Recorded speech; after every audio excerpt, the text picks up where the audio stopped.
நம்மளுடைய வினைப்பயனோடு அது ஒரு தொடர்பு உடையதாக இருக்குது. யாருக்கெல்லாம் வந்து வினையை வேறறுப்பதற்கான காலம் வந்ததோ அவர்களுக்கு அந்த முத்திரைகள்லாம் மிக சுலபமாக அகப்பட்டுக்கிடுது. யாருக்கு அது வரலையோ அவங்களுக்கு அந்த முத்திரை வந்து அகப்பட மாட்டேங்குது. அப்போ நம்மளை வந்து நம்ம வந்து சரணாகதி பண்ணி எனக்கு இந்த முத்திரையினுடைய ரகசியம் தெரியணும், நான் இதை அனுபவிக்கணும், நான் இதை உணர வேண்டும் அப்படின்னு யாரெல்லாம் விரும்புகிறீங்களோ அவங்களுக்கெல்லாம் இந்த முத்திரை வந்து ஒரு கருணையை செய்யும். முத்திரை செய்கிறோம் அப்படின்னா பார்க்கறதுக்கு மிக சுலபமாக மிக எளிமையாக தெரியுது. ஆனால் அந்த முத்திரை செய்யும் போதே கையை இப்படி வைக்கிறோம், இப்படி போயிடுது அப்படி வச்சுக்கிட்டு இருக்கும்போதே அந்த பெருவிரலுக்கும் எந்த விரல் அதில் நம்ம மண் முத்திரைனா மோதிர விரல், நீர் முத்திரைனா சுண்டு விரல், ஆகாய முத்திரைனா இந்த இது வாய் முத்திரைனா இது எல்லாம் தன்னை அறியாமல் அப்படியே நகண்டு போயிடுது குழந்தைங்களா. நான் நிறைய பார்க்குறேன். திருவாசக தீக்கை. திருவாசக தீக்கை என்பது திருவாசகத்தின் 4 நெடும்பாடல்கள், அதாவது சிவபுராணம், கீர்த்தி திருஅகவல், திரு அண்டப்பகுதி மற்றும் போற்றி திருஅகவல் ஆகியவற்றை ஓதி திரு அண்டப்பகுதியினை 108 முறை ஓதி கும்ப ஜபம் செய்து அக்கும்ப நீரினால் தீக்கை பெறுபவர்களை நீராட்டுவது. இதன் மூலம் திரு அண்டப்பகுதியின் மந்திர உருச்சொற்களால் முயற்சியும் நம்பிக்கையும் இடையறா அன்பும் உடைய அன்பர்கள் திருவாசகத்தின் சிறப்பினை அனுபவப் பொருளாக உயிர்த்து உணர்வார்கள். ஒரு முத்திரை பயிற்சி, இப்போ அந்த முத்திரை பயிற்சியினுடைய நோக்கம் என்ன அப்படின்னு தெரிஞ்சுக்கோங்க.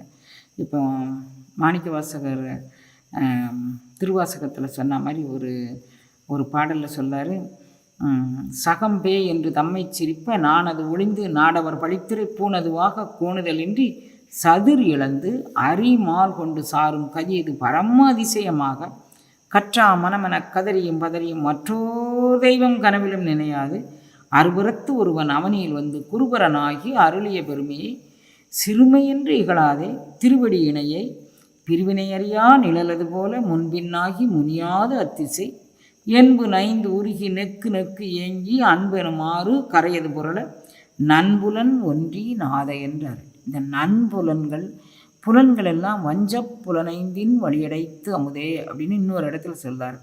இப்போ அந்த வஞ்சப் புலன்கள் எப்படி ஆயிடுச்சு, நன்புலன் ஆகிவிட்டது. அப்போ நன்புலனாக ஆகுவதற்கு இந்த முத்திரை பயிற்சி நமக்கு உதவி செய்யும். மாணிக்கவாசகர் அவருக்கு மிக எளிமையாக கிடைச்சிருக்கலாம், நமக்கும் எளிமையாக கிடைப்பதற்கு இறைவன் ஒரு திருக்கருணை பண்ணியிருக்கான். இந்த முத்திரைகள் வந்து நம்மளாக சொல்லலை, திருமந்திரத்தில் சொல்லியிருக்கிறாரு, தேரையர் சொல்லியிருக்கிறாரு, அகஸ்தியர் சொல்லியிருக்கிறாரு. அதனுடைய அடிப்படையில் இப்போ நாம் வந்து அந்த முத்திரைகள் என்னென்ன பண்ணுதுன்னு இன்னும் நிறைய முத்திரைகள் பற்றி சொல்லியிருக்கிறாங்க. சுக்குமமாக இருக்க அந்த முத்திரைகள்லாம் அதை வந்து நம்மளுடைய வினைப்பயனோடு அது ஒரு தொடர்பு உடையதாக இருக்குது. யாருக்கெல்லாம் வந்து வினையை வேறறுப்பதற்கான காலம் வந்ததோ அவர்களுக்கு அந்த முத்திரைகள்லாம் மிக சுலபமாக அகப்பட்டுக்கிடுது. யாருக்கு அது வரலையோ அவங்களுக்கு அந்த முத்திரை வந்து அகப்பட மாட்டேங்குது. அப்போ நம்மளை வந்து நம்ம வந்து சரணாகதி பண்ணி எனக்கு இந்த முத்திரையினுடைய ரகசியம் தெரியணும், நான் இதை அனுபவிக்கணும், நான் இதை உணர வேண்டும் அப்படின்னு யாரெல்லாம் விரும்புகிறீங்களோ அவங்களுக்கெல்லாம் இந்த முத்திரை வந்து ஒரு கருணையை செய்யும். முத்திரை செய்கிறோம் அப்படின்னா பார்க்கறதுக்கு மிக சுலபமாக மிக எளிமையாக தெரியுது. ஆனால் அந்த முத்திரை செய்யும் போதே கையை இப்படி வைக்கிறோம், இப்படி போயிடுது அப்படி வச்சுக்கிட்டு இருக்கும்போதே அந்த பெருவிரலுக்கும் எந்த விரல் அதில் நம்ம மண் முத்திரைனா மோதிர விரல், நீர் முத்திரைனா சுண்டு விரல், ஆகாய முத்திரைனா இந்த இது வாய் முத்திரைனா இது எல்லாம் தன்னை அறியாமல் அப்படியே நகண்டு போயிடுது குழந்தைங்களா. நான் நிறைய பார்க்குறேன், செய்கிறவங்கள பார்க்குறேன். அவங்க இப்படி வச்சிட்டு இருந்தாலும் ஒரு 10 செகண்டுக்கு மேலே வச்சுக்கிட்டு இருக்க மாட்டாங்க, அங்கே கை இப்படியே போயிடுது. அப்புறம் திரும்ப நான் முத்திரை செஞ்சேன் எனக்கு பிரயோஜனம் இல்லை அப்படின்னு சொல்லக்கூடாது.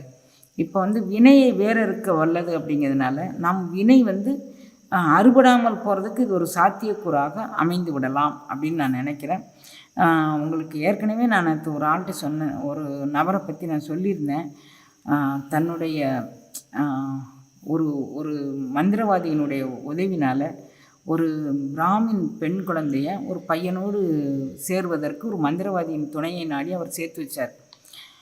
அவர் புழுத்து செத்தார் குழந்தைங்களாம். அவர் அந்த புழுத்து செத்ததுக்கு அந்த வாயு முத்திரையை சொல்லி அவருக்கு நான் எவ்வளவோ கோச்சிங் கொடுத்தேன். நல்ல ஆள் தான், 6 அடி உயரம் மேலவே இருப்பார். ஆனால் அவருக்கு இந்த வாயு முத்திரையை வைக்க முடியல குழந்தைங்களாம். அதுக்கப்புறம் இவருக்கு என்ன தடையாக இருக்குது அப்படின்னு சொல்லி நான் பார்க்கும்போது அவருக்கு இந்த மாதிரி ஒரு காரியம் அவர் பண்ணியிருக்காரு. நான் அப்போ அவர்கிட்ட கேட்டேன். அவர் அதை வந்து ஒரு குற்ற உணர்ச்சியாகவே சொல்லலை, ஏதோ தான் ஒரு வீர தீர பராக்கிரமம் செஞ்ச மாதிரி. நான் சேர்த்து வச்சுட்டேன்ல, நான் கூட்டிகிட்டு போய் சேர்த்து வச்சுட்டேன்ல, அந்த சேர்த்து வச்ச லட்சணம் தான் ஐயா நீ புழுத்து இப்படி கிடக்கிற அப்படி அவ்வளோ சொன்னால் கூட மனசு வருத்தப்படும். நான் சொல்லலை, பேச்சுக்கு இப்போ உங்கள்கிட்ட சொல்கிறேன்.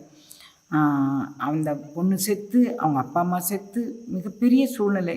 இவருக்கு இந்த புழு வந்துருச்சு. அதனால் இந்த முத்திரையை செய்யும்போது இப்போ கூட இந்த செலோட்டோப் அப்படி இப்படிங்கிறாங்க. அப்போ இந்த கயிறு நூல், பூக்கட்டுற நூல் வச்சு நான் அவருக்கு கட்டி கொஞ்ச நாள் போட்ட பிறகு அந்த வினைப்பெண் நீங்கிச்சு.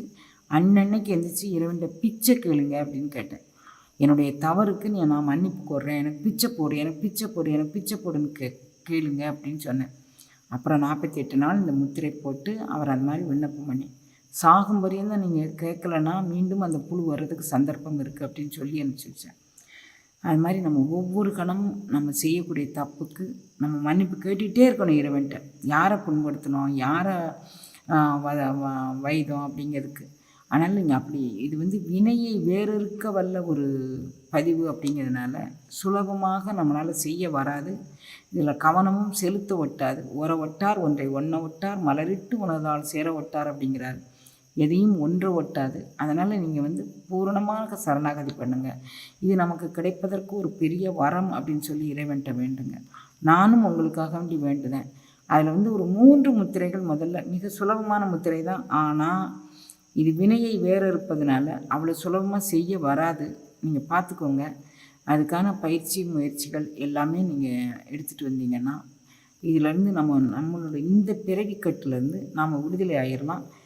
இறைவன் வந்து நமக்கு அந்த நண்புலன் ஒன்றி நாதை என்று அரற்றி, அப்போ வஞ்சப்புலன் 5 வழியடைத்து நண்புலனாக அதை ஆக்கி நாதை என்று அழுது அரற்றும்படியுமாக செய்து அவனை உணர வைக்கக்கூடிய மகோன்னதமான ஒரு நிலை இந்த முத்திரை பயிற்சி அப்படிங்கக்கூடியது. இது யாருக்கு எப்படி அப்படின்னு கேட்டிங்கன்னா, இப்போ ரொம்ப மக்கு பிள்ளைங்க இருக்கிறாங்கன்னு வச்சுக்கோங்களேன். அந்த மக்கு பிள்ளைங்களுக்கு சுற்றி வளைச்சி ஏதாவது ஒரு வகையில் அந்த பிள்ளைங்களுக்கு ஒரு கோச்சிங் கொடுக்குற மாதிரி அப்படி ஒரு சுலபமான வழி. அதை தான் முன்னோர்கள் வந்து எல்லாருமே வீரதீர பராக்கிரமமாக இருந்துட மாட்டாங்க. அதில் ரொம்ப பின்தங்கிய பிள்ளைங்களை கூட அழுத பிள்ளைக்கே வாழுணவு அளிப்பாள் அன்னை என்பார்கள். வலி இல்லாத ஒரு சவலை குழந்தைக்கும் அளிப்பாள் அப்படிங்கிறாங்க. அப்போ வலி இல்லாத போது சவலை குழந்தைக்கும் தாய் வந்து மருந்தளித்து உணவூட்டி வளர்க்கறது போல் நம்ம எல்லோரும் சவலை குழந்தைகள்.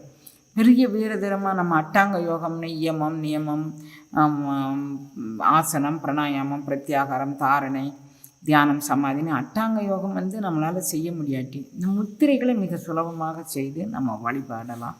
அப்படிங்கிறதுக்காக வேண்டி நான் அந்த முத்திரை பயிற்சி உங்களுக்கு கொடுக்குறேன்.